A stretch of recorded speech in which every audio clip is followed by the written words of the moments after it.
본 말씀 가지고 창세기 59번째 시간으로 하나님을 만난 사람이라는 제목으로 함께 은혜를 나누겠습니다. 함께 우리 제목을 따라 하시겠습니다. 하나님을 만난 사람이 세상을 사는 법. 한 번 더 따라 하시겠습니다. 하나님을 만난 사람이 세상을 사는 법. 고맙습니다.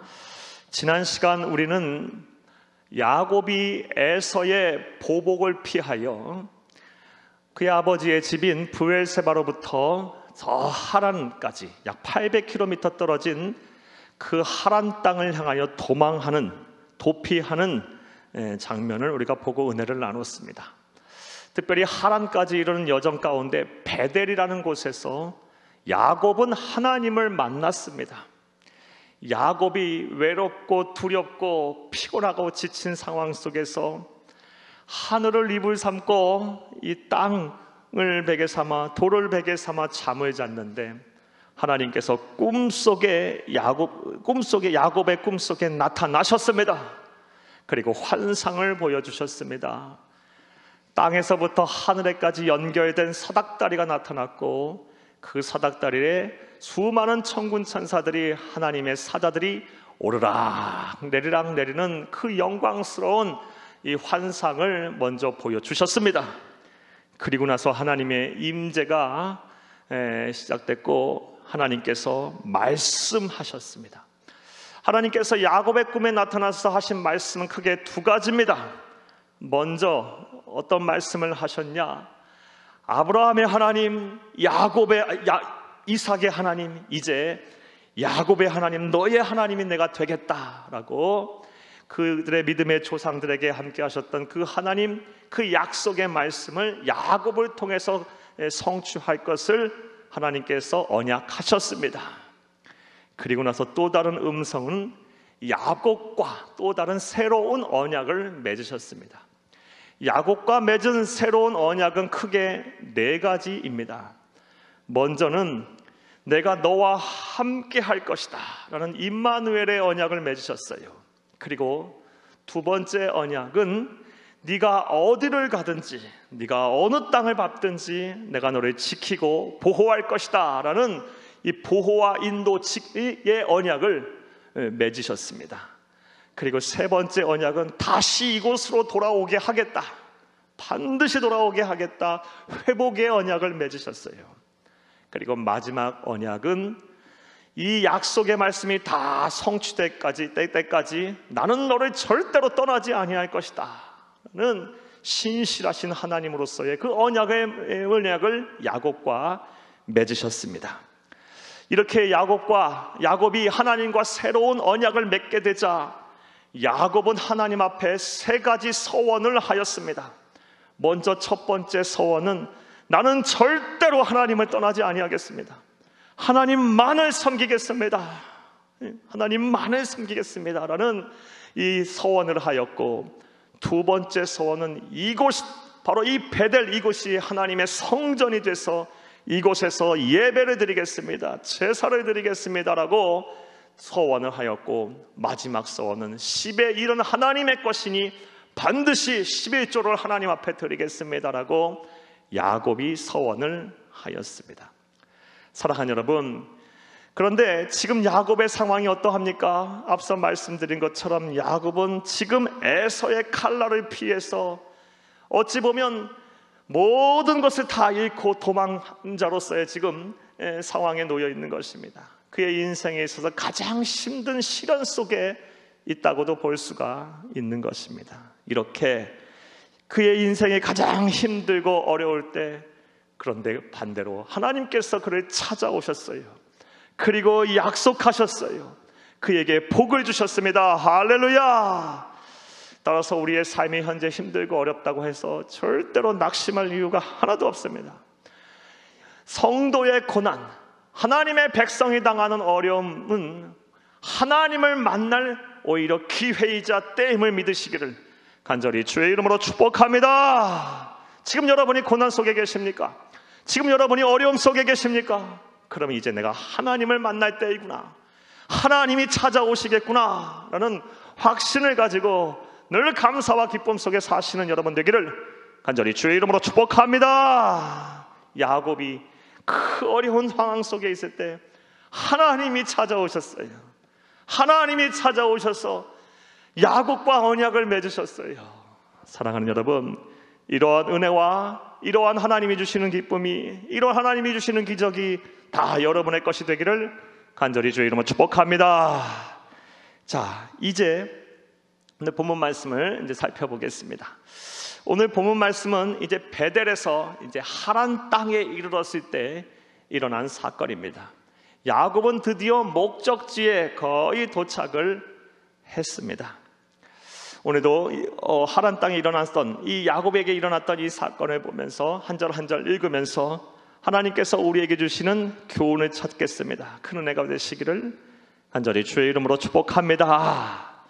특별히 오늘 본문 말씀에 보면 하나님을 만난 야곱이 그 어렵고 고통스러운 삶 속에서 완전히 변화된 모습을 보이는 것을 우리가 보게 됩니다.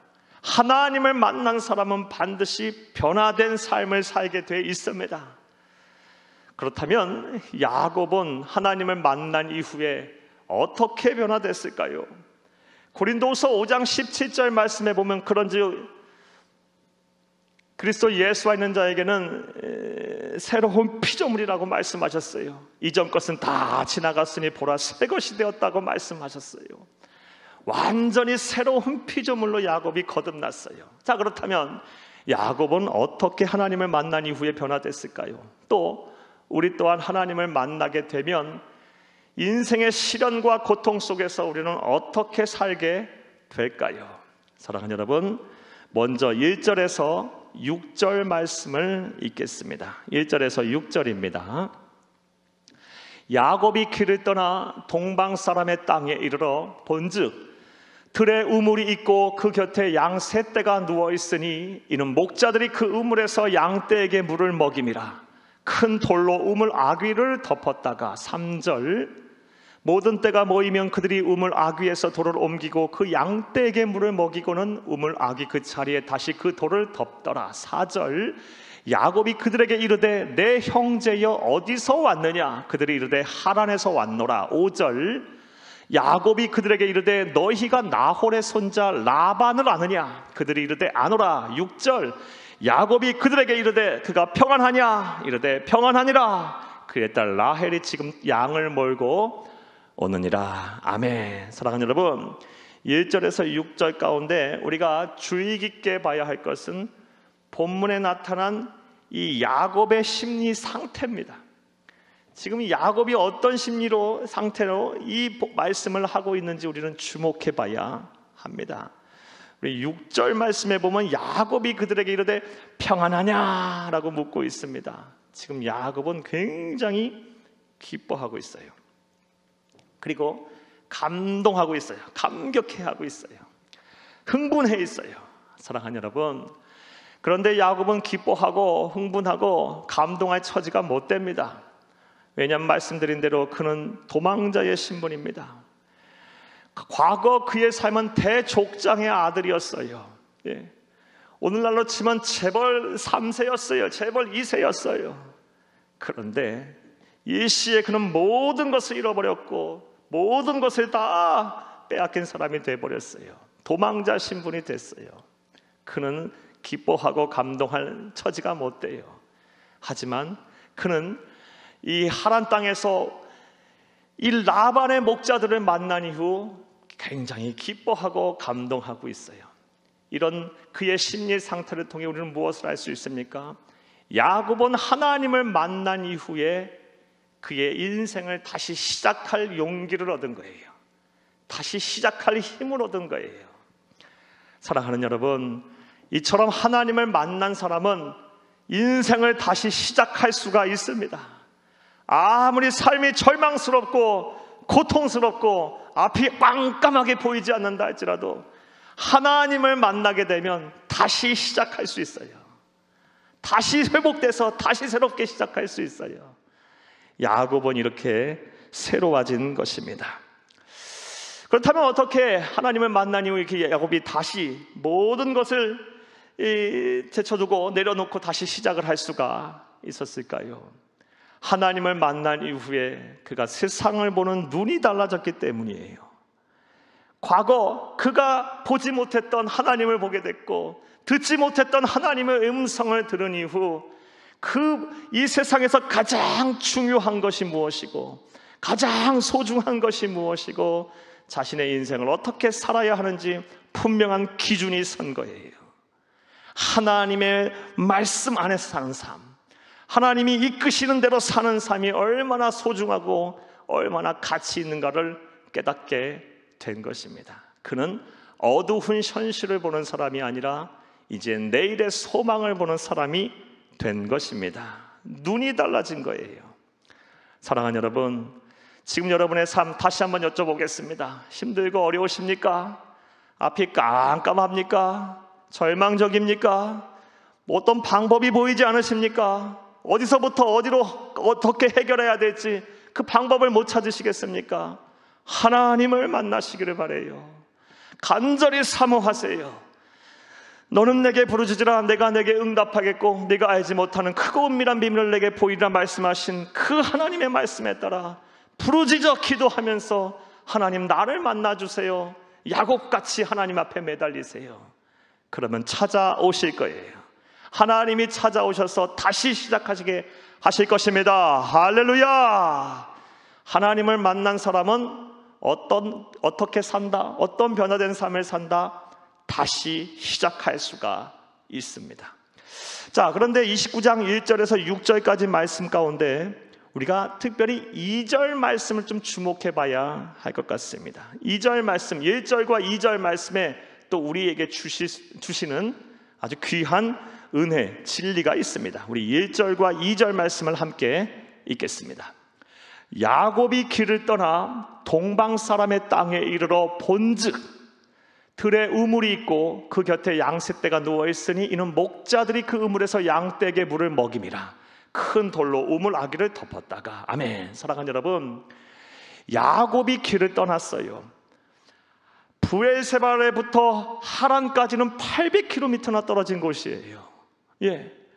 그렇게 800km 떨어진 곳에 동방 사람 하란의 땅에 이르러서 우물가에 이르러서 보았는데 거기서 누구를 만나게 됩니까? 바로 라반의 집에 소속된 목자들을 만나요. 수많은 우물들이 있었을 텐데 한 번도 가보지 못한 800km나 떨어진 그곳에 가서 우물가에 도착해서 바라본즉 바로 누구를 만나게 돼요? 라반의 목자들을 만나게 돼요. 이거는 우연이라고 볼 수 없어요. 기적이에요. 하나님께서 섭리하신 것입니다. 하나님께서 간섭하셔서 야곱을 그곳에 이끄신 거예요. 대부분의 성서 신학자들은 지금 야곱의 나이가 70세라고 이야기해요. 그리고 70세라고 한다면 야곱의 어머니 리브가가 외삼촌 라반의 집을 떠난, 라홀의 집을 떠난 때는 이 시점에 보면 약 100년 전이에요. 100년 동안 전혀 왕래가 없었던 상황이었고, 특별히 이 라반은 유목민이에요. 유목민은 한 곳에 거처하지 않아요.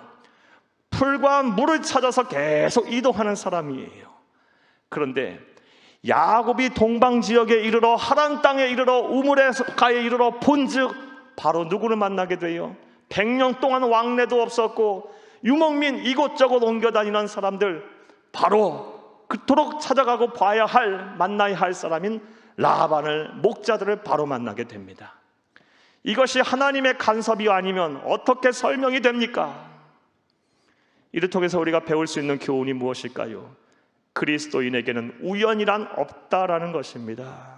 다 모두가 하나님의 계획하심에 따라 일어난 거예요. 하나님의 섭리가 항상 우리와 함께 하세요. 사랑하는 여러분, 잠언서 16장 9절 말씀에 사람이 마음으로 계획할지라도 그 걸음을 인도하시는 분은 여호와 하나님이시라고 말씀하셨습니다. 할렐루야. 우리가 마음으로 계획할지라도 그 걸음을 인도하시는 분은 하나님이세요. 하나님이 철저한 섭리와 계획하에 야곱을 그곳으로 이끄셨고 100년 동안 왕래도 없었고 유목민연 이곳저곳 떠드는 사람들, 그 사람들을 한 번에 만나게 하셨어요. 사랑하는 여러분, 그러므로 우리 또한 그리스도인에게는 우연이 없다. 하나님이 나와 지금 섭리하고 계신다. 나를 통한 계획을 갖고 계신다라는 사실을 믿고 우리가 믿음으로 나아가는 인생을 사는 저와 여러분이 돼야 될 줄로 믿습니다. 이러한 신앙을 우리가 소유하게 되면 지금 당장 어렵다고 해도 그렇게 낙심할 이유가 없어요. 하지 않을 거예요. 그리고 지금 당장 형통한 삶을 살고 있다 해도 그렇게 우쭐하지도 않을 거예요. 사랑하는 여러분, 하나님의 섭리를 믿고 인정하시기를 간절히 주의 이름으로 축복합니다. 그리스도인에게는 우연이란 없습니다. 온 우주 만물을 창조하시고 주관하시고 다스리는 하나님께서 지금도 졸지도 주무시지도 아니하시며 일하십니다. 할렐루야. 자, 하나님을 만난 사람은 어떠한 삶을 살게 됩니까? 시련과 환난 속에서도 절망하지 아니하고 다시 시작합니다. 다시 일어섭니다. 야곱의 모습이 그러합니다. 자, 두 번째로 하나님을 만난 야곱은 어떤 변화된 삶을 살았을까요? 우리 7절과 8절 말씀을 함께 읽겠습니다. 7절과 8절입니다. 야곱이 이르되 해가 아직 높은즉 가축 모일 때가 아니니 양에게 물을 먹이고 가서 풀을 뜯게 하라. 그들이 이르되 우리가 그리하지 못하겠노라. 때가 다 모이고 목자들이 우물 아귀에서 돌을 옮겨야 우리 양에게 물을 먹이느니라. 아멘. 사랑하는 여러분, 7절 말씀에 보면 야곱은 지금 목자들과 대화를 나누면서 누구 걱정을 하고 있어요? 누구 염려를 하고 있습니까? 본인 걱정을 하고 있어요? 아니요. 목자들 염려를 하고 목자들 걱정을 하며 목자들에게 조언을 하고 있습니다. 자, 이렇듯 하나님을 만난 사람은 어떤 변화된 삶을 사느냐? 다른 사람을 돌아볼 여유가 생기게 돼요. 하나님을 만나기 전에는 자기 문제에만 그냥 한모돼서 오로지 그냥 자기 생각만 하고 살았는데 하나님을 만난 이후부터는 자기 문제에서 벗어나게 됩니다. 그리고 다른 사람을 돌아볼 여유가 생기게 돼요. 어찌 보면 지금 이 29장에서 가장 문제가 많은 사람은 야곱이에요. 야곱만큼 문제가 많은 사람이 어디 있어요 지금. 머리가 터져도 12번은 터져야 될 사람이에요. 걱정과 근심 때문에요. 야곱은 지금 도망자의 신분이에요. 그리고 그 추적을 하는 에서는 어떤 사람입니까? 에서는 아주 전문적인 아주 능숙한 사냥꾼이에요. 사냥꾼의 주 특기가 뭡니까? 추적이에요. 추적. 금방 쫓아와서 야곱을 일순간에 죽일 수도 있어요. 두렵고 떨리는 삶을 살 수밖에 없는 게 바로 야곱의 인생이에요. 큰 문제를 짊어지고 있어요. 거기다가 아무것도 가진 것이 없어요. 빈털털입니다. 의지할 사람도 없어요. 가장 많은 문제를 끌어안고 있는 사람인데 지금 7절과 8절 말씀에 보면 여유를 찾았어요. 하나님을 만나고 나니 자기 문제를 떠나서 다른 사람을 돌아볼 여유가 생겼습니다. 할렐루야. 사랑하는 여러분, 지금 우리 성도님들 가운데도 오로지 자기 문제에만 함몰되어서 그냥 그 안에서만 힘들고 어렵고 고통스러운 삶을 살고 계신 분들이 정말 많을 거예요. 코로나19 바이러스 상황 속에서 오로지 내 건강, 내 가족, 내 식구, 내 직장, 내 사업장만 생각하시며 다른 사람들, 주의 몸된 교회, 이 나라의 민족을 생각하시지 못하는 분들 정말 많을 거예요. 그런데 분명한 사실은 그것은 우리 주님께서 우리에게 보여주시고 가라고 명하신 삶이 아닙니다. 우리 주님 스스로 자기 자신만을 위해서 살지 않으셨어요. 그랬다면 이 세상에 오지도 않으셨을 것이고 십자가에서 죽으시지도 않으셨을 거예요. 우리 주님의 삶은 철저하게 남을 위해서 희생하는 삶이셨어요. 베푸는 삶을 사셨어요. 사랑을 보여주셨어요. 그리고 우리에게도 그런 삶을 살라고 명령하십니다. 따라서 우리는 하나님을 만나야 될 당위성이 분명해요. 해졌어요. 하나님을 만나야 우리는 내 자신의 문제에서 벗어나 다른 사람을 돌아볼 여유가 생깁니다. 사랑하는 여러분, 하나님을 모두 만나셔서 예수님 닮은 진정한 제자로서의 삶을 사는 저와 여러분이 되어야 될 줄로 믿습니다. 자, 그렇다면 우리가 하나님을 만나게 되면 어찌 다른 사람의 문제까지 돌아볼 여유가 생기게 될까요? 그것은 우리 골로새서 2장 3절에서 8절 말씀을 통해서 알 수가 있습니다. 골로새서 2장 3절에서 8절 말씀을 함께 읽겠습니다. 그 안에는 지혜와 지식의 모든 보화가 감추어져 있느니라. 내가 이것을 말함은 아무도 교모함, 이게 말씀이 아니네요. 2장 3절에서 8절 말씀은 이 말씀입니다. 아무 일에든지 다툼이나 허영으로 하지 말고 오직 겸손한 마음으로 각각 자기보다 남을 낫게 여기고 각각 자기 일을 돌볼 뿐만 아니라 뿐더러 또한 각각 다른 사람의 일을 돌보아 나의 기쁨을 충만하게 하라. 너희 안에 이 마음을 품으라. 곧 그리스도 예수의 마음이니 그는 근본 하나님의 본체시나 하나님과 동등됨을 취할 것으로 여기지 아니하시고 오히려 자기를 비워 종의 형체를 가지사 사람들과 같이 되셨고 사람의 모양으로 나타나사 자기를 낮추시고 죽기까지 복종하셨으니 곧 십자가에 죽으심이라. 아멘. 너희는 이 마음을 품으라. 곧 예수 그리스도의 마음이니. 이 말씀 바로 앞에 무슨 말씀을 하셨어요? 각각 다른 사람의 일을 돌보아 나의 기쁨을 충만하게 하라. 그리고 나서 이 마음을 품으라. 곧 그리스도 예수의 마음이니. 이 말씀을 하세요. 자, 정리해 보겠습니다. 하나님을 만난 사람은 어찌 자기 문제를 벗어나 다른 사람까지 돌볼 수 있게 될까요? 하나님을 만나게 되면 예수 그리스도의 마음을 소유하게 됩니다. 그래서 자기뿐만이 아니라 다른 사람까지 돌볼 수 있는 여유가 생기는 거예요. 사랑하는 여러분, 하나님을 만나셔서 예수 그리스도의 마음을 다 소유하시기를 간절히 주의 이름으로 축복합니다. 이건 역으로도 생각할 수 있는 거예요. 내가 예수 그리스도의 마음을 품기 위해 노력하면 하나님을 만나게 돼서 자기 자신의 문제뿐만이 아니라 다른 사람을 돌볼 여유까지 생길 수가 있는 거예요. 방향이 이런 쪽으로 이쪽으로 해도 되고 이쪽으로 해도 되는 거예요. 사랑하는 여러분, 하나님을 만나셔서 예수 그리스도의 마음을 소유하셔서 자기 문제에서 벗어나 다른 사람을 돌볼 여유까지 소유하시기를 간절히 주의 이름으로 축복합니다. 또한 예수 그리스도의 마음을 소유하시기를 애쓰셔서 하나님을 만나시기를 바라요. 그래서 자기 문제뿐만이 아니라 다른 사람까지 돌볼 여유를 소유하시기를 간절히 주의 이름으로 축복합니다. 축복합니다. 자, 하나님을 만나게 되자 야곱은 어떻게 또 변화됐습니까? 어떤 변화된 삶을 살았습니까? 자기 자신의 문제도 산적해 있어요. 하나도 해결된 거 없어요. 하지만 다른 사람을 돌볼 여유가 생겼어요. 그 마음에 예수 그리스도의 마음을 소유하게 됐기 때문입니다. 할렐루야. 또 하나님을 만난 사람은 어떤 변화된 삶을 살게 될까요? 우리 9절에서 14절 말씀을 함께 읽겠습니다. 9절에서 14절 말씀입니다. 야곱이 그들과 말하는 동안에 라헬이 그의 아버지의 양과 함께 오니 그가 그의 양들을 치고 있었기 때문이더라.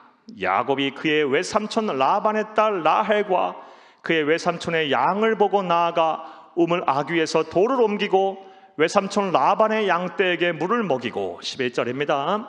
그가 라헬에게 입 맞추고 소리내어 울며 그에게 자기가 그의 아버지의 생질이요 리브가의 아들됨을 말하였더니 라헬이 달려가서 그 아버지에게 알림해 13절 라반이 그의 생질 야곱의 소식을 듣고 달려와서 그를 영접하여 안고 입맞추며 자기 집으로 인도하여 드리니 야곱이 자기의 모든 일을 라반에게 말하며 라반이 이르되 너는 참으로 내 혈육이로다 하였더라. 야곱이 한 달을 그와 함께 거주하더니. 아멘. 12절 사랑하는 여러분, 9절부터 14절까지의 말씀을 보게 되면 이 역시 야곱의 심리 상태를 이제 주목을 해야 하는데 어떠한 심리 상태에 있느냐? 지금 야곱은 굉장히 감격해하고 있어요. 아주 흥분해하고 있어요. 야곱이 얼마나 감격해하고 흥분해 있는지는 11절 말씀을 통해서 알 수 있어요. 11절을 함께 다시 한번 읽겠습니다. 11절입니다. 그가 라헬에게 입 맞추고 소리내어 울며. 아멘. 사랑하는 여러분, 라헬이 얼마나 놀랐을까요? 지금 야곱은 라헬에게 자기가 누구인지 소개하기 전이에요. 그런데 갑자기 야곱이 이 라헬을 끌어안고 막 입 맞추고 소리내어 엉엉 우니 라헬이 얼마나 놀랐겠어요. 생각해 보시기를 바랍니다. 네. 아직 결혼도 아니한 처녀예요. 근데 갑자기 어디서 아이도 못하는 외간 남자가 달려와서 막 자기에게 입을 맞추고 끌어안고 막 운다고 생각해 봐요. 라헬이 얼마나 놀랐겠습니까? 지금 이 정도로 지금 야곱은 자기의 감정을 주체하지 못할 정도로 흥분해 있는 거예요. 굉장히 감격해하고 있는 거예요. 자, 하나님을 만난 사람 어떤 변화를 된 삶을 삽니까?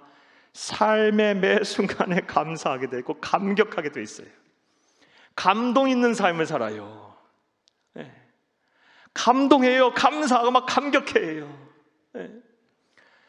오늘날 성도들에게 있어서 가장 큰 문제 중에 하나는 어떤 목사님 말씀하시기를 감동 없는 신앙을 소유한 것이 가장 큰 문제다라고 말씀하시는 것을 제가 들었어요.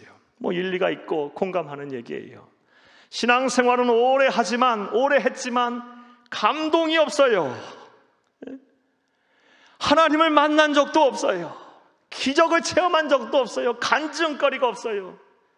메마른 신앙 속에 갇혀 있어요. 화석화된 신앙 속에 있어요. 사랑하는 여러분, 기독교는 예수를 믿는다는 것은 역동적인 거예요. 예수를 믿는다는 것은 기가 막힌 체험 속에 들어간다는 거예요. 하나님만이 주실 수 있는 그 감동 속에 우리가 빠져든다는 거예요. 세상은 전혀 줄 수 없고 알지 못하는 기쁨을 우리가 누리고 소유해야 될 줄로 믿습니다. 왜 세상 사람들이, 예수를 모르는 사람들이 왜 우리가 이렇게 예배를 열심히 드려야 하고 왜 하나님 앞에 나오기를 간구하고 소망하는지 그 이유를 절대로 알 수 없어요. 왜냐? 모르니까요. 절대로 몰라요. 그런데 우리 성도들도 이것을 몰라서는 안 돼요. 예수를 믿는다는 것은 기가 막히게 역동적인 거예요. 삶이 막 감사가 넘치고 흥분되는 일이에요. 사랑하는 여러분, 지금 예수만 생각해도 여러분 마음 가슴이 뛰어야 돼요. 예수만 생각해도 막 흥분이 돼야 돼요. 마치 여러분 연애할 때 처음 그 남자와 여자가 만나는 그 순간, 그 기다림의 순간, 서로 만나기로 약속하고 약속을 잡고 시간을 정하고 장소를 정하고 만나기에 앞서 그 기다림의 순간, 그 설레임, 바로 그 설레임이 우리 예수님을 생각하면 그 설레임 이상으로 우리의 마음이 설레야 돼요. 지금은 야곱은 굉장히 역동적인 그런 감정의 변화를 일으키고 있어요. 감사하고 있어요. 막 감격해하고 있어요. 예수를 만나게 되면 삶의 감격과 흥분이 있게 됩니다. 하나님을 만나게 되면 메마른 신앙이 아닌 감사와 흥분, 감동이 있는 신앙을 생활을 하게 돼요. 삶이 변화돼요. 사랑하는 여러분, 이러한 은혜가 여러분 가운데 있기를 간절히 주의 이름으로 축복합니다. 자, 그렇다면 또 생각을 해봐요. 이렇게 하나님을 만난 이후로 야곱이 흥분하고 감격해하는 이유가 뭘까요? 사랑하는 여러분, 특별히 오늘 본문 말씀을 통해서 야곱이 이렇게 흥분하고 있는 이유가 뭘까요? 그 이유는 하나님께서 하나씩 한 걸음씩 야곱에게 약속하셨던 그 언약의 말씀을 이루어 주셨기 때문이에요. 그리고 그것이 야곱의 눈에 보이기 때문에 그래요.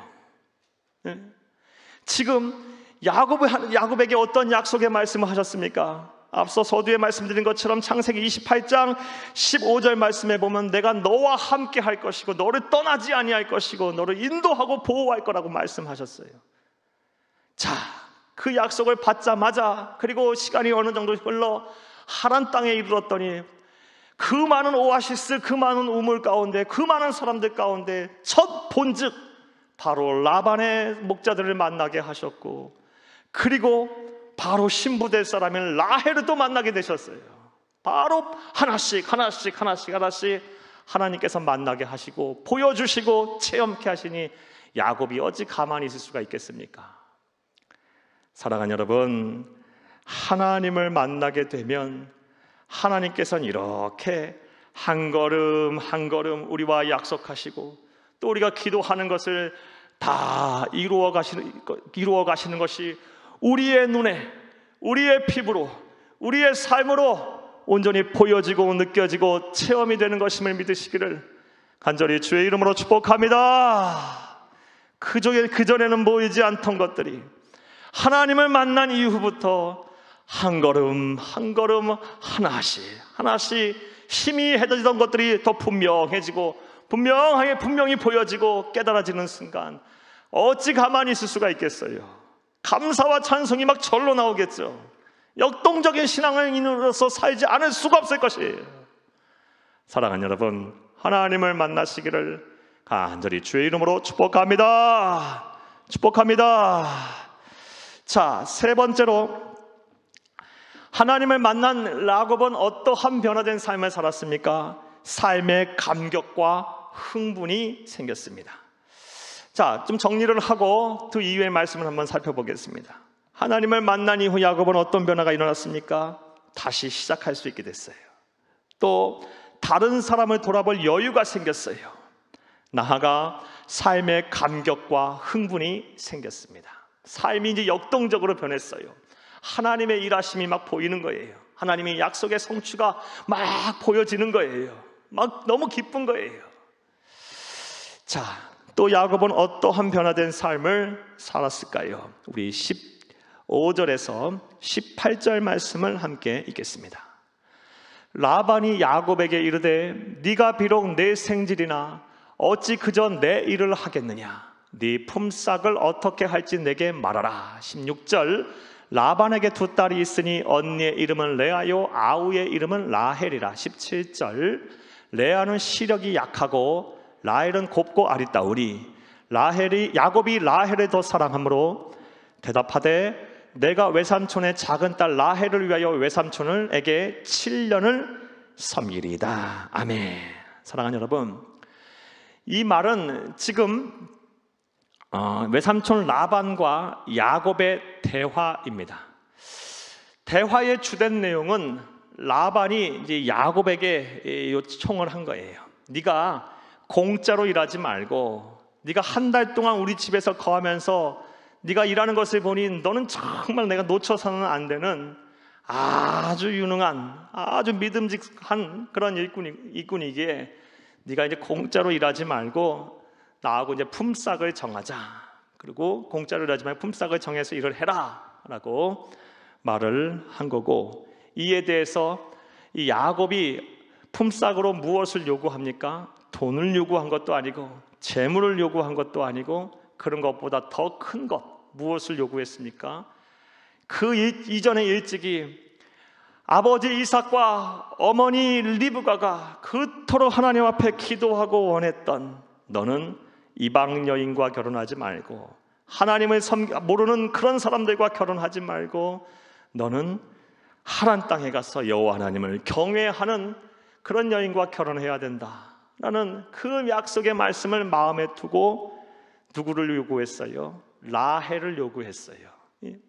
라반의 둘째 딸인 라헬을 신부로 품삯으로 대신 달라라고 요구를 하였습니다. 자, 이러한 내용, 이러한 대화를 통해서 우리가 어떤 또 진리를 깨달을 수가 있을까요? 하나님을 만난 사람은 당장 눈앞에 있는 이익에 연연하지 않아요. 더 큰 것을 바라보게 돼요. 즉, 더 큰 것을 위해서 작은 손해를 볼 줄 알게 됩니다. 사랑하는 여러분, 이런 은혜와 이런 실천이 여러분 가운데 있기를 간절히 주의 이름으로 축복합니다. 그런데 이런 지혜로움이 우리에게 없어요. 종종 우리는 이 소탐대시라는 우를 범해요.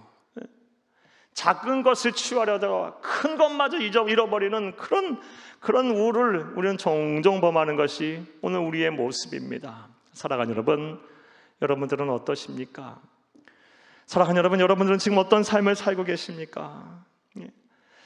사무엘상 19장 말씀에 보면 이렇게 소탐대시란 성경의 가장 대표적인 인물이 한 사람이 나와요. 그 사람이 누구냐? 바로 사울입니다. 사울. 이 사무엘상 19장 말씀에 이러한 사건이 나옵니다. 사울이 이스라엘 백성들과 함께 더불어서 아말렉 민족을 치게 돼요. 그리고 하나님께서는 사무엘 선지자를 통해서 사울에게 말씀하시기를 아말렉과의 전쟁에서 모든 것들 하나도 남기지 아니하고 다 멸살해라 다 죽여 없애라 라고 명령하셨습니다. 그런데 사울이 어떻게 합니까? 이 사무엘상 19장 말씀에 보게 되면 전쟁에서 하나님께서 그와 함께 하셔서 이기게 하셨는데 하나님의 말씀에 불순종하고 양과 소와 모든 떼들 가장 귀한 것들을 다 끌고 와요. 자, 그러자 하나님께서 사무엘 선지자를 통해서 책망하십니다. 우리가 잘 아는 말씀이죠. 사무엘상 19장 22절에서 우리 24절까지 말씀을 함께 보겠습니다. 이에 사울도 라마로 가서, 자, 이 말씀이 아니네요. 순종이 제사보다 낫고 듣는 것이 수양의 기름보다 나으니 이는 거역하는 것은 점치는 죄와 같고 완고한 것은 사신 우상에게 절하는 죄와 같음이라. 왕이 여호와의 말씀을 버렸으므로 여호와께서도 왕을 버려 왕이 되지 못하게 하셨나이다 하니 사울이 사무엘에게 이르되 내가 범죄하였나이다. 내가 여호와의 명령과 당신의 말씀을 어긴 것은 내가 백성을 두려워하여 그들의 말을 청종하였음이니이다. 아멘. 사랑하는 여러분, 사울이 하나님의 말씀을 어기고 다 죽여 없애라는 그 말씀을 어기고 양과 소와 소를 다 때를 귀한 것들을 끌고 온 이유가 뭐예요? 백성이 두려웠기 때문이라고 사무엘상 19장 24절에서 말하고 있어요. 그는 백성이 두려워서 하나님을 버렸어요. 사랑하는 여러분, 하나님이 더 존귀하고 큰 존재입니까? 아니면 백성이 더 존귀하고 큰 존재입니까? 사울은 당장의 눈앞에 보이는 그것에 연연하여 정말 귀하고 버려서는 안 되는 것을 버리고 그 하나님의 말씀 명령을 어겼어요. 소탐대시라는 거예요. 이러한 사울은 오늘 우리에게 큰 교훈을 줍니다. 오늘 우리 성도님들 가운데 행여 그런 분 계실까 심히 염려되고 걱정입니다. 당장 이 세상에 보이는 것으로 인하여 그것에 탐하려, 그것에 취하려 예수를 버리는 분들이 계실까 걱정입니다. 주 예수보다 귀한 것은 없습니다. 그 무엇과도 이것을 바꿀 수가 있겠습니까? 여러분, 구원의 은혜, 영생의 은혜보다 더 큰 은혜와 더 큰 기쁨이 어디 있습니까? 예수보다 귀한 것은 없습니다. 여러분의 가정을 지킨다는 명목으로, 여러분이 재물과 돈을 소유하고 그것을 지킨다는 명목으로 예수를 버리고 예수를 떠난다면, 신앙을 버리고 사명을 저버린다면 그게 바로 소탐대시라는 거예요. 사울의 전철을 밟게 되는 거예요. 사랑하는 여러분, 하나님을 만나게 되면 야곱처럼 더 큰 것을 보는 사람이 돼요. 하나님께서 말씀하신 그 언약을 지키는 백성이 되게 돼요. 당장 눈앞에 보이는 폼싸게 연연하지 아니하고 하나님께서 말씀하신 대로 이삭과 리브가를 통해서 말씀하신 그 말씀을 지키는 것이 더 크다는 것을 알고 라헬을 요구하는 그런 야곱의 모습이 저와 여러분의 모습이 되어야 될 줄로 믿습니다. 하나님을 만난 자 어떠한 변화된 삶을 삽니까? 더 큰 것을 위해 작은 손해쯤은 감수해요.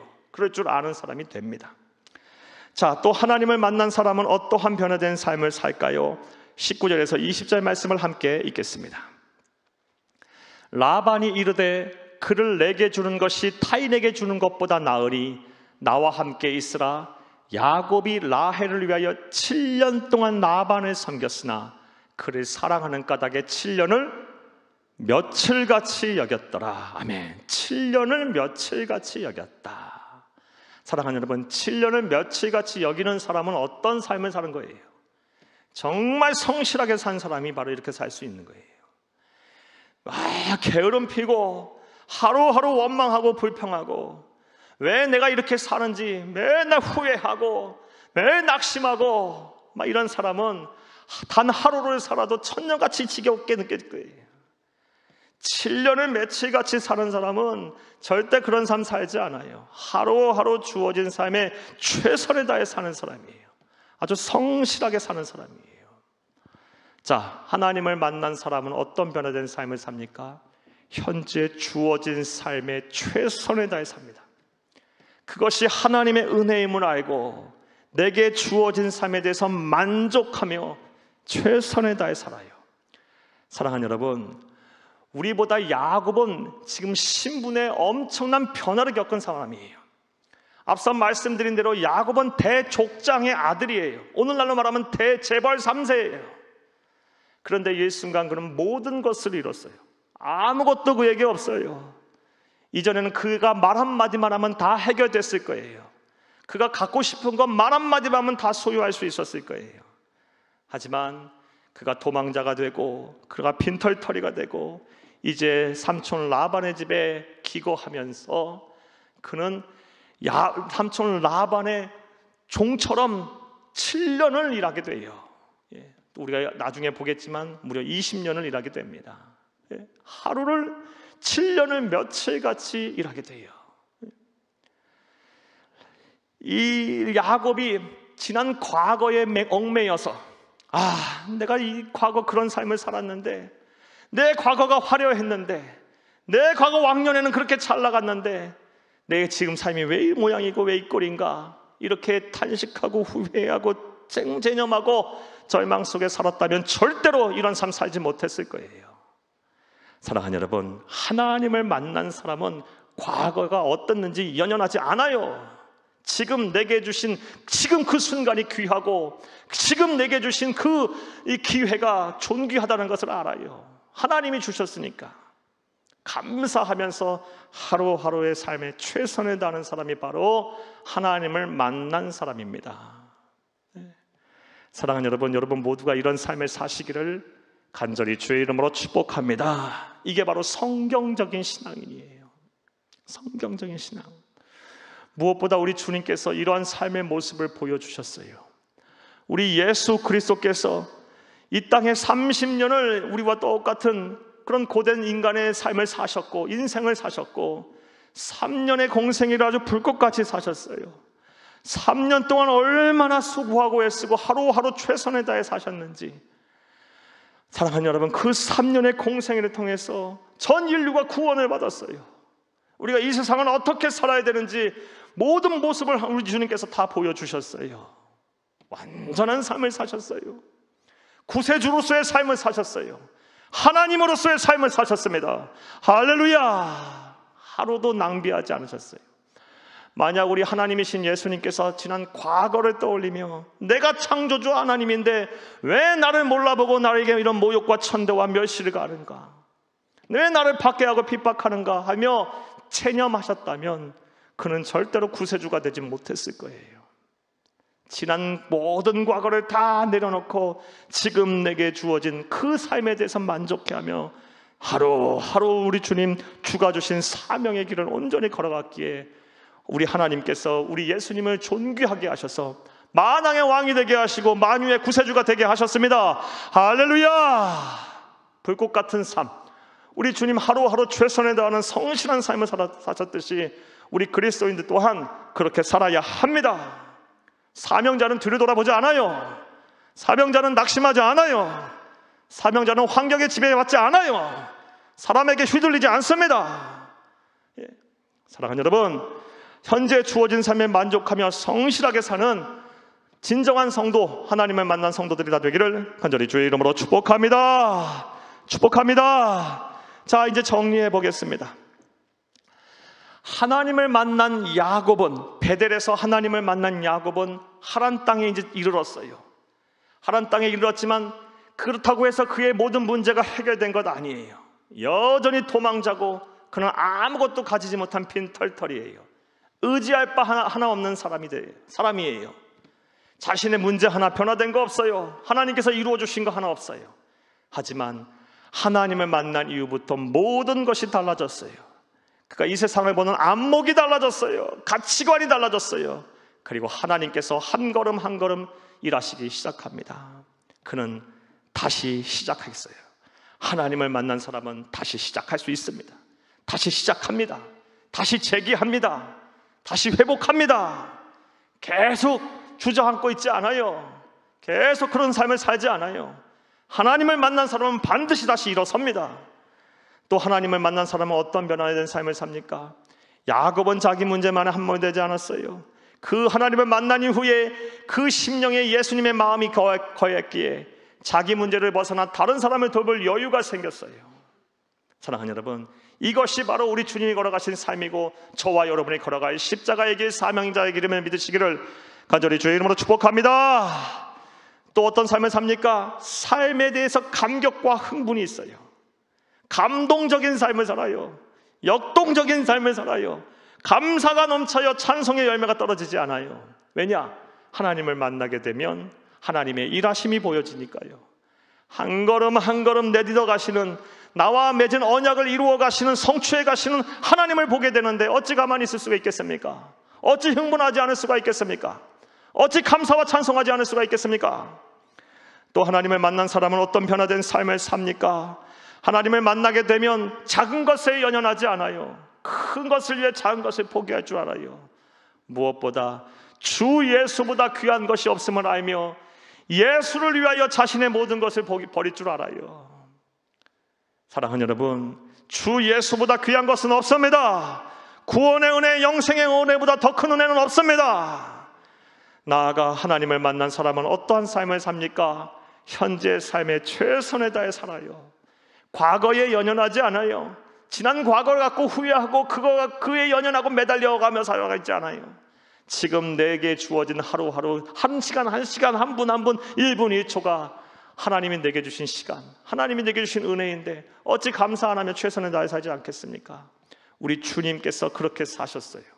공생의 3년 기간을 통해서 수많은 일들을 해내셨어요. 만왕의 왕, 만유의 구세주가 되셨어요. 모든 인류를 구원하셨어요. 이 세상에 살아갈 사람들이 어떻게 살아야 되는지 완전한 삶을 사시며 우리에게 보여주셨습니다. 사랑하는 여러분, 하나님을 만나시기를 바랍니다. 하나님을 만나는 방법 여러 가지 말씀드릴 수 있지만 하나님을 만나기 위해서는 간절히 사모해야 합니다.